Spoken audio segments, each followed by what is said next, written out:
தமிழ் சொந்தங்களுக்கு அன்பு வணக்கம். இந்த மனித சமுதாயத்தில்தான் எத்தனை அதிசயம் நிறைந்த ஆச்சரியங்கள் மறைத்து வைக்கப்பட்டுள்ளன. ஒரு நடத்துனராக தன் வாழ்க்கையை தொடங்கிய நடிகர் ரஜினிகாந்த் எவ்வாறு சூப்பர் ஸ்டாராகி நம்மையெல்லாம் ஆச்சரியப்படுத்துகிறாரோ, அதே போல முகவரியே இல்லாத ஒருவர் மருத்துவராகி நம்மை ஆச்சரியப்படுத்தியிருக்கிறார். மருத்துவ பணி செய்பவர்கள் ஓர் உயிரை காப்பாற்றும் உன்னத செயலை செய்கிறார்கள் என்பதை நாம் மறுக்க முடியாது. ஆனால் ஒரு மருத்துவரால் இன்னொரு மருத்துவரை உருவாக்க முடியாது என்பதை நாம் அறிவோம். ஆனால் ரஜினி கலையரசன் என்னும் ஒரு மருத்துவர் மருத்துவ தொழிலை பார்த்து கொண்டே ஓய்வு நேரங்களில் தான் படித்த பள்ளிக்கு சென்று மாணவர்களுக்கு பாடம் நடத்தி ஒரு மருத்துவராலும் இன்னொரு மருத்துவரை உருவாக்க முடியும் என்று நிரூபித்திருக்கிறார்.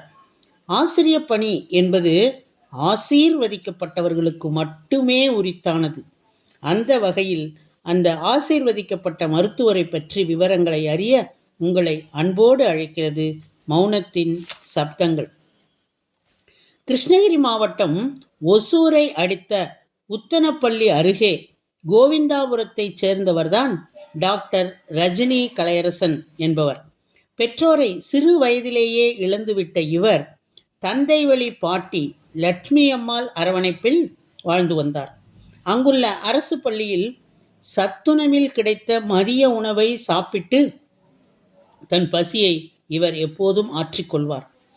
இவர் 10ஆம் வகுப்பு பொதுத் தேர்வில் 468 மதிப்பெண்களை பெற்றதால் அந்த அரசு பள்ளி ஆசிரியர்கள் ஒசூரில் உள்ள விஜய் வித்யாலயா என்ற ஒரு தனியார் பள்ளியில் இலவசமாக மேல்நிலை கல்வி கற்பதற்கு இவரை சேர்த்து விட்டார்கள், ஏற்பாடு செய்தார்கள். +2 தேர்வில் 1166 மதிப்பெண்களை பெற்ற இவர் கட் ஆஃப் 198.25 இருந்ததனால் மருத்துவம் படிக்க நெல்லை அரசு மருத்துவக் கல்லூரியில் இவருக்கு இடம் கிடைத்தது. அங்கு படித்து MBBS பட்டம் பெற்றார் இந்த ரஜினி கலையரசன். தனது சொந்த ஊரான உத்தனப்பள்ளியில் கிளினிக் நடத்தி வரும் இவர் தான் ஆரம்ப கல்வி பயின்ற துவக்கப்பள்ளியை சிறிதும் மறக்கவே இல்லை. நேரம் கிடைக்கும்போது 5ஆம் வகுப்பு மாணவியருக்கு அறிவியல் மற்றும் தமிழ் பாடங்களை இவர் நடத்தி வருகிறார். இதனை பற்றி அவர் கூறும்போது, என் பள்ளி காலங்களில் மதிய உணவை இரவுக்கும் சேர்த்து மதியமே நான் வாங்கி வைத்துக் கொள்வேன். நான் MBBS படிக்க முழு காரணம் இப்பள்ளி ஆசிரியர்கள்தான். ஆகவே எனக்கும் ஆசிரியராக வர வேண்டும் என்ற ஆசை வந்தது. விஜய் வித்யாலயா பள்ளியில் தமிழ் வழியில் நான் படித்தபோது +2வில் கட் ஆஃப் மதிப்பெண் அதிகமாக எடுத்திருந்ததால் ஆசிரியர்கள் அனைவரும் ஒன்று சேர்ந்து நெல்லை அரசு மருத்துவக் கல்லூரியில் என்னை சேர்த்து விட்டார்கள். MBBS படிக்கும்போது என் நிலையை அறிந்த நெல்லை கலெக்டராக இருந்த கருணாகரன் மற்றும் டாக்டர் சுமிதா ஆகியோர் எனக்கு பல்வேறு வகையில் பொருள் உதவி செய்தனர். MBBS படித்துக்கொண்டே நெல்லையில் உள்ள தனியார் பள்ளி விடுதி மாணவ மாணவியருக்கு பாடம் சொல்லிக் கொடுத்து ரூபாய் 8000 வரை நான் சம்பாதித்து என் செலவுகளை நானே பார்த்து கொண்டேன். ஆசிரியராக வர வேண்டும் என்ற ஆசை எனக்கு தீராத காதலாக இருந்ததனால் உத்தனப்பள்ளி தலைமை ஆசிரியை திருமதி ஜெயராக்கினி அவர்கள் அனுமதியுடன் அப்பள்ளியில் நான் பாடம் நடத்தி வருகிறேன். மேலும் MD படிக்க வேண்டும் என்ற நோக்கம் இருப்பதால் தான் இந்த கிளினிக்கையும் நடத்தி வருகிறேன் என்று ஒரு தன்னிலை விளக்கம் தருகிறார் இவர். தலைமை ஆசிரியை ஜெயராக்கினி அவர்கள் இவரை பற்றி கூறுகையில், தற்போது மருத்துவராக உள்ள ரஜினி கலையரசனுக்கு நான் 3வது மற்றும் 4வது வருடத்தில் பாடம் நடத்தியிருக்கிறேன். தான் படித்த பள்ளிக்காகவும் தற்போது மருத்துவராக உள்ள ரஜினி கலையரசனுக்கு நான் 3வது மற்றும் 4வது வகுப்புக்கு பாடம் நடத்தியுள்ளேன். தான் படித்த பள்ளிக்காகவும் ஏழை மக்களின் கல்விக்காகவும் இந்த இளம் மருத்துவர் ஆசிரியராகவே மாறி தன் ஓய்வு நேரத்தில் பாடம் நடத்தி வருவது எங்களுக்கெல்லாம் மிகவும் பெருமையாக இருக்கிறது என்றும் இந்த செயல் அனைவரது கவனத்தையும் ஈர்த்துள்ளதாகவும் அவர் கூறுகிறார். இவரது கதையை நாம் கேட்டால் நம் கண்கள் குளமாகி மனதை பிழிந்தெடுக்கும். இவர் தனது வாழ்க்கை வரலாற்றை பற்றி நம்மோடு பகிர்ந்து கொள்ளும்போது, 6 வயதில் என் தந்தையையும் தாயையும் இழந்து நடுத்தெருவுக்கு வந்து நின்றேன் நான். எனக்கு உறவுகள் இருந்தாலும் அவர்கள் வீட்டில் என்னை யாரும் அனுமதிக்கவில்லை.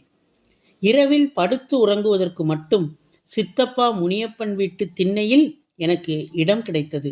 அதுவும் பாட்டி லட்சுமி அம்மாளின் தயவால்தான்.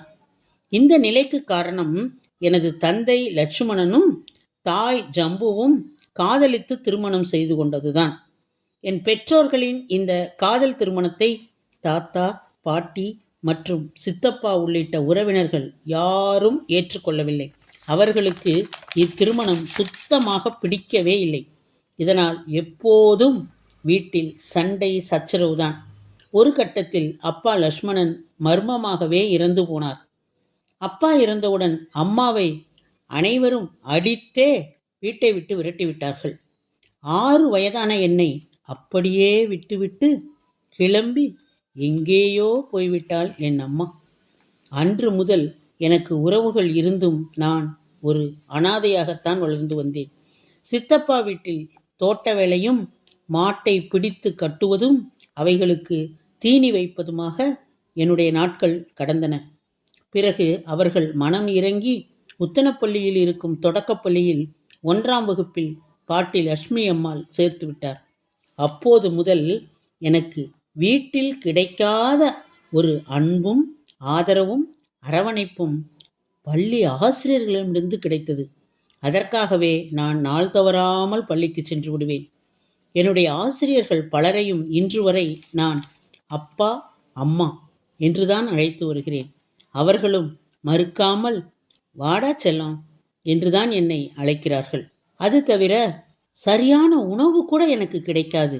அவ்வாறு பள்ளிக்கு செல்லும் வழியிலும் பள்ளியிலும் மயக்கம் போட்டு விழுந்த நாட்களும் பல உண்டு.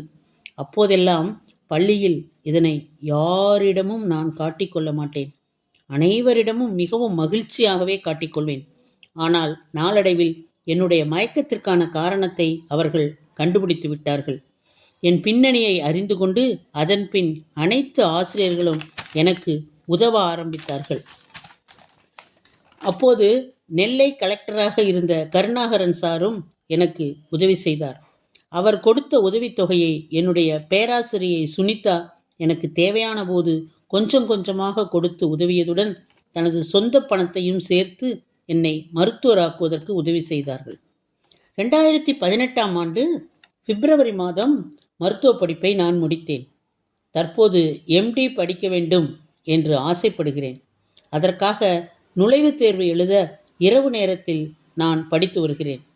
எனது தாய் தந்தை எனக்கு வைத்த பெயர் கலையரசன் என்பதுதான். பிறகு எனக்கு பிடித்த நடிகரான ரஜினியின் பெயரை முன்னால் சேர்த்து நான் என் பெயரை ரஜினி கலையரசன் என்றே மாற்றிக்கொண்டேன். ஆனால் எனக்கென்று இதுவரை முகவரியே கிடையாது. நெல்லை மாவட்ட ஆட்சித்தலைவர் உதவியில் கல்லூரி விடுதி முகவரியை வைத்து ஆதார் கார்டு பெற்றுள்ளேன். இனிதான் எனக்கான முகவரியை கிருஷ்ணகிரி மாவட்டத்தில் ஏற்படுத்தி ரேஷன் கார்டு, வாக்காளர் அடையாள அட்டை போன்றவற்றை வாங்க வேண்டும். மேலும் நான் படித்த மருத்துவ படிப்பை பதிவு செய்ய வேண்டும் என்று தன் துயரம் நிறைந்த வாழ்க்கையை நம்மோடு பகிர்ந்து கொள்கிறார் ரஜினி கலையரசன். போராட்டமே வாழ்க்கையாய், வாழ்க்கையே போராட்டமாய் வாழக்கூடிய டாக்டர் ரஜினி கலையரசன் பேச பேச நமக்கு நம்பிக்கை வெளிச்சங்கள் தெரிய தோங்குகின்றன. கூடவே கண்ணீரும் பெருக்கெடுக்கிறது என்பதை மறுக்கவோ மறைக்கவோ முடியாது. எந்த ஒரு நிலையிலும் வெற்றி அடைய வேண்டும் என்று தீர்க்கமாக இருந்தால் வயதோ ஏழ்மையோ மற்ற கஷ்டங்களோ ஒரு தடையாக யாருக்குமே இருக்காது என்பதற்கு ஒரு வாழும் உதாரணமாக இருந்து வருகிறார் கலையரசன் என்ற உண்மையை கூறிக்கொண்டு, இப்படியும் ஒரு டாக்டரா என்று ஆச்சரியத்தோடு உங்களிடமிருந்து விடைபெறுவது உங்களுடைய அன்பு தோழி கீதா.